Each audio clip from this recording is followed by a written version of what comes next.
Hey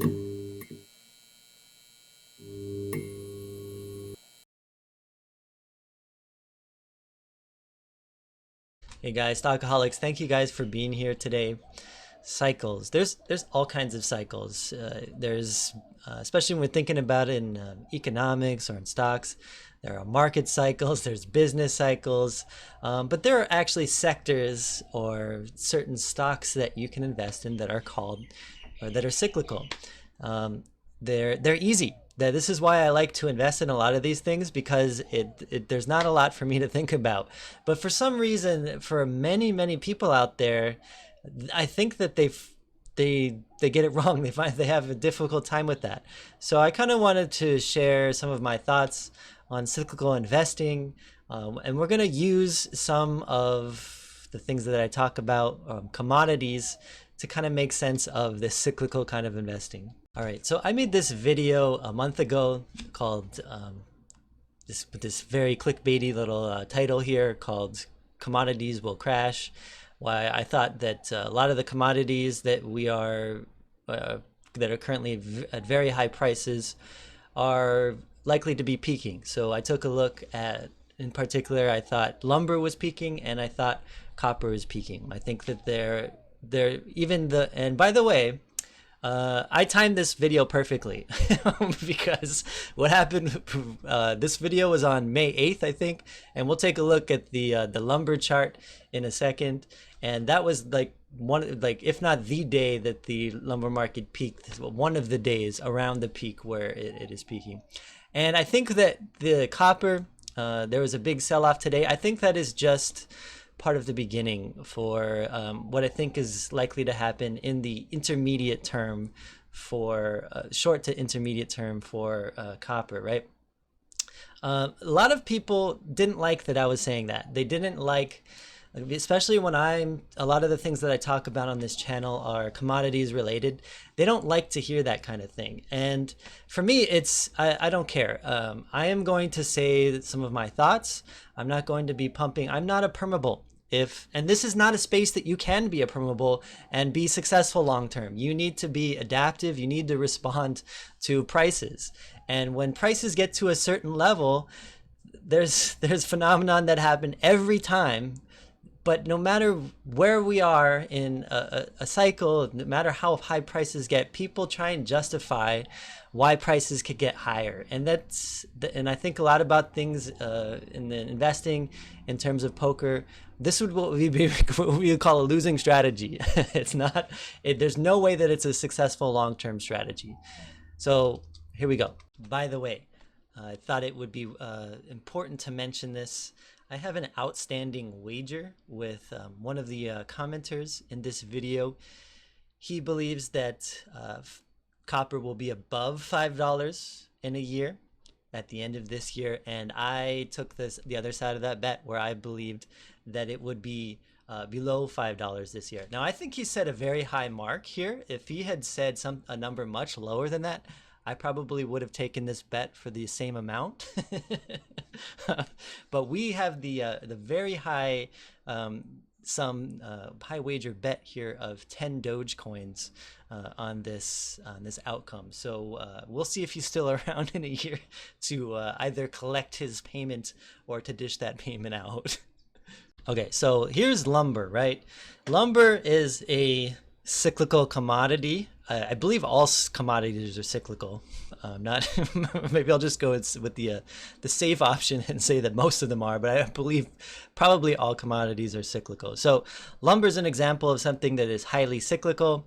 And what you have seen here, by the way, is that lumber has just gone since the March lows last year. There was just an absolute crazy price movement, price action that we saw here. A lot of people will say, this is inflation. This is the result of money printing, and to some extent, there's a small minutia of truth in that. There is some truth to that.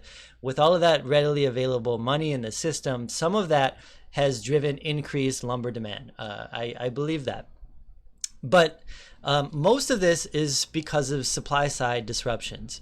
And I made the video somewhere over here. So I timed that perfectly. And since then, you can see that lumber prices have absolutely collapsed. Now, lumber, even at these levels, is still extremely overvalued. That doesn't mean it can't go up tomorrow.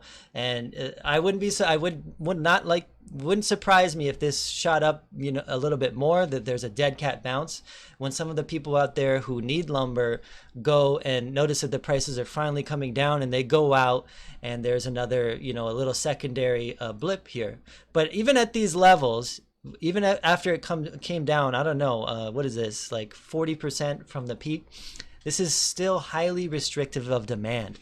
There's, you think about some of a lot of the uses for lumber. Let's say that you wanted to build a fence and you were thinking about it, somewhere last year, and you're like, oh, maybe we could build a fence.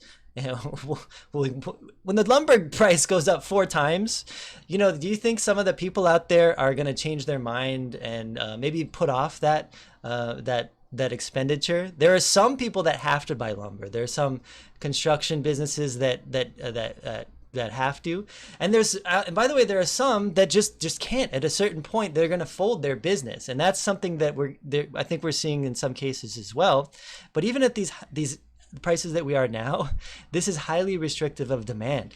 There are people who are not going to purchase lumber at these prices, and at the same time, there's a lot of lumber coming onto the market. There's lumber coming from China. There's lumber coming from Canada. I think even lumber from Europe. There's lumber that comes out of the woodwork. Marginal production comes online, stuff that you would see under normal prices. It floods the market, right? So at a certain point, I wouldn't be surprised if we added a mean somewhere down here that it's going to go below that. All right, this is the commodity that I think I'm going to talk about, that's going to start to irritate some of my viewers. The reason for that is I've made videos that are bullish in the past on this commodity. I bought into and I still do, I believe in the long-term bull case for copper, but I'm not going to get attached to these kinds of narratives, right? And the reason for that is that we are in a cyclical space, right? People want to justify this narrative and use that as an excuse why this is going to keep going up. Have at it. That's not for me, right? And the reason for that is when you start to see these prices going into these, moving these very rapid movements, usually these hockey stick kind of patterns in the charts that you would see, these are usually emblematic of a problem. So what happened last year, around this level, first of all, we had the lockdowns, right? Now that led to a slight drop in the amount of copper production at the time, right? But there's a lot of things that led to an unanticipated increase in demand. And that isn't something that's not the super cycle. That's not from everybody going out and buying, a Tesla on every block on the street and through those electric vehicles. A lot of that was through the stimulus spending that we saw. It was through people going out and buying different technology products. When they were locked at home, they were buying new computers, they were buying new cameras, stuff like that, right? And maybe they're using it for the increase in the housing demand we've seen in some parts of the United States, for example. There's a lot of different reasons that could have caused this demand to go up, right? But you have to think about this from a long-term perspective. A lot of the buyers, right, who were buying copper at these levels, right, in 2019 and maybe around there, they are used to these price levels, right? So when those prices double, what starts to happen is a lot of those buyers who were interested in purchasing that commodity at that price, they start to go away. They say, well, I could maybe justify buying it a little bit higher. Maybe I could, use that to finish the copper wiring in this house. What starts to happen when you get into these extremely high prices, people start to defer projects, just like lumber. The prices of different goods start to go up, and then what does that do? It restricts customers from buying them. And on the other side of that coin too, right, there's the supply side, right? There is marginal copper production out there. There are some mines out there that cannot produce copper efficiently at these kinds of price levels, but you'll be damn sure when you get to these $4 levels that they certainly can come online, and they can add some additional copper supply to the market. So do I think copper could go up from here? Certainly, it certainly could. But what do I think is more likely? At some point, it is going to have to come down, I believe, to these $2-3 levels, right? And that doesn't mean that at some point there isn't going to be the huge demand from electric vehicles, from electrification, and all those kinds of things. There certainly can be, and there certainly could be. But where we are now, I cannot justify myself holding on and sticking to that narrative. And I am not the only one out there that understands this. All right. So what we're looking at, by the way, is Freeport-McMoRan. This is a copper major, one of the major producers of copper. And if you look at their share price from last year till today, what is this? Almost a 5x, 6x, right? Very large movement in the price, right? Now, what I think is interesting, if you go down and you go ahead and we're using simply Wall Street, they're not the 100% most accurate. I wouldn't rely on them for all things, but this is just to kind of gauge what's going on. So what we're going to use them for is to look at insider sales, right? These are the people, the management in these kinds of companies. And what you notice since about November of last year, you start to see very high conviction sales from these insiders in these companies, right? And that's because these guys know what's up. They know that it's a cyclical commodity. They know that the risk and the reward ratio is too high here. So let's look at another one.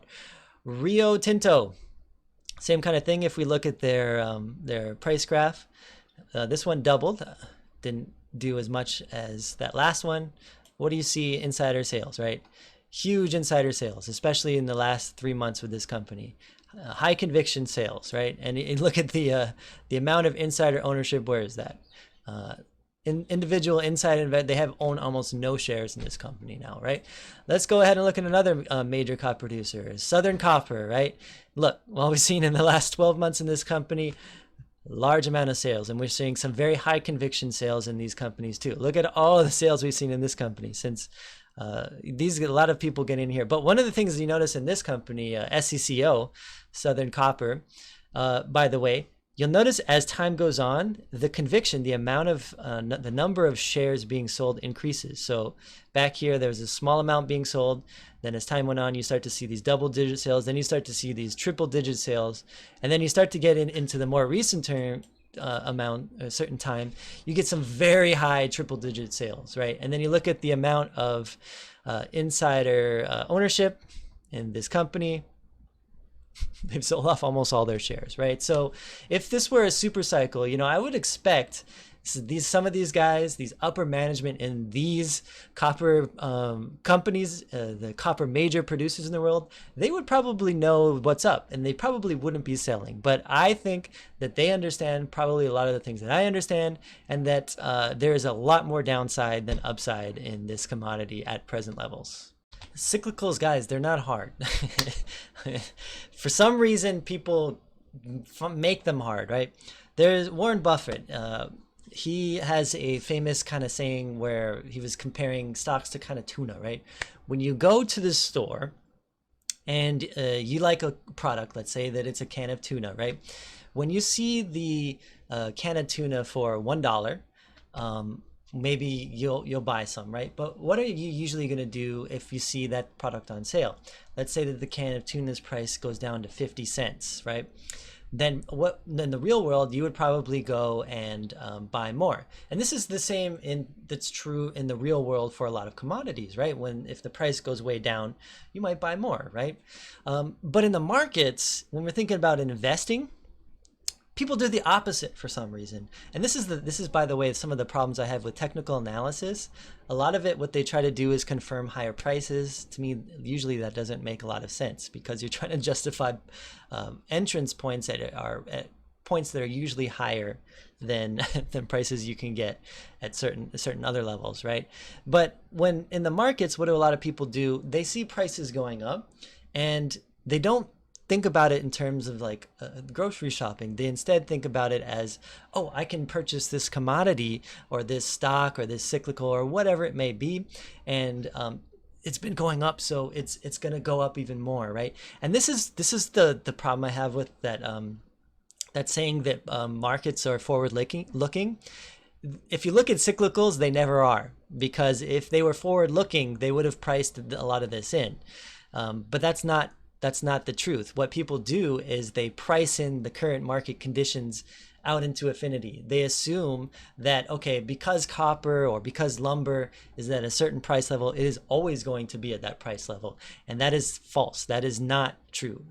When it gets low, it'll cause certain factors to come into place that will eventually cause prices to go high. And when the price gets high, there are certain factors and certain influences that cause the prices to get low.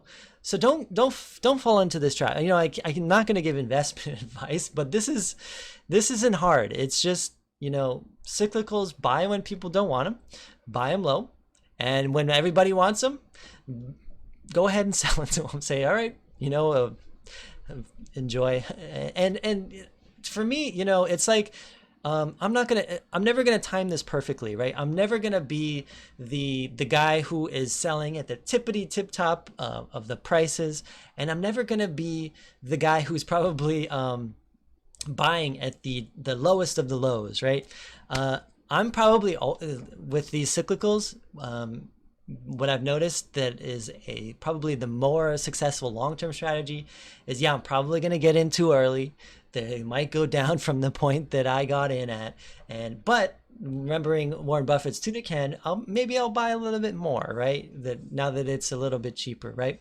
And when these prices start to go way up, I'm not going to be the first guy or the guy who's selling at the top either. I'm going to be the guy who's probably selling too early.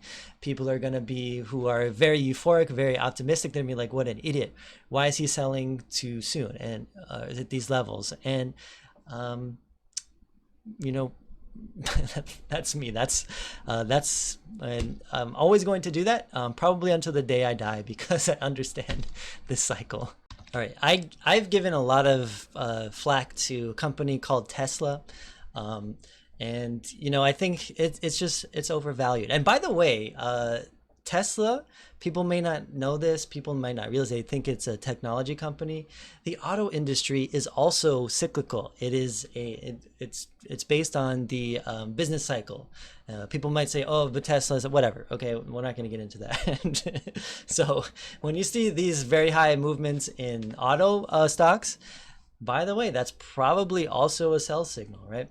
But the same thing is true. I notice a lot of people who are interested in the commodity stake, they get stuck in their narratives, right? The same is true for this stock. This is overvalued, in my opinion, when you see these prices at this level. And by the way, when you look at these kind of valuations, you do like you use traditional metrics. Let's say you use a PE ratio. What a lot of people start to say when they use these traditional metrics and they apply them to these cyclicals, they say, oh, the PE at these levels looks really good. Yeah, they're right. They're absolutely right. The PE, and if you use this and you compare this to a traditional business, let's say like Coca-Cola, all of those traditional value metrics are going to look very good here, right? But this is not the time to be buying a cyclical. The time to be buying a cyclical is when all of those metrics look very bad. And it's counterintuitive, right? And this is why being a contrarian, I love the commodity spaces, because it's so it's just so easy with the way I see things, right? When the ratios look really bad down here, that's because nobody's making money. That marginal production has to come offline, supply gets reduced, and that causes these upward cycles to begin. And then when the PE ratios start look very good, when these businesses are making tons of money, marginal production comes online, ruins the party, everybody starts to lose money, right? So when you start to see the value metrics for traditional businesses start to look good for cyclicals, that is usually an exit cue. I guess what I hope to convey, what I hope people could take away from this video is just don't get stuck in your narrative. Don't be this doge, right? When prices do a certain thing in cyclicals, you should probably reevaluate, see if the risk and reward ratio still makes sense, right? By the way, a lot of the commodities I'm still bullish on. Oil, same thing. If price gets to a certain level, I'll probably reevaluate my narrative. But at the same time, there's certainly the possibility for secular change too, right? I know that there's going to be a point in the future where oil is going to become uneconomical. There's going to be a point when enough of this stuff has been extracted that it's going to be too hard to extract. It's going to be too hard to use as a major fuel source. And at that point, I'm also going to reevaluate if investing in that space still makes sense, right? What I think is a better strategy is to kind of ride the waves, right? And when you're thinking about cyclicals, if you see a wave coming in on the horizon, that's just time to start paddle when the prices are low, and you'll ride that wave. You'll you'll get on it. You'll get ride it for a certain point. But I'm not gonna ride that wave all the way. I'm gonna get off a little bit early, and the reason for that is because if I rode that wave all the way, if I rode it until its completion point, in this scenario, there's some rocks on the beach. There's hazards. If I rode the wave all the way there, I'm going to get all mangled. I'm going to get all beat up. And that's what cyclicals are, right? They're just, you buy them for a certain point and you sell them. You ride that wave and you move on when that wave has been completed.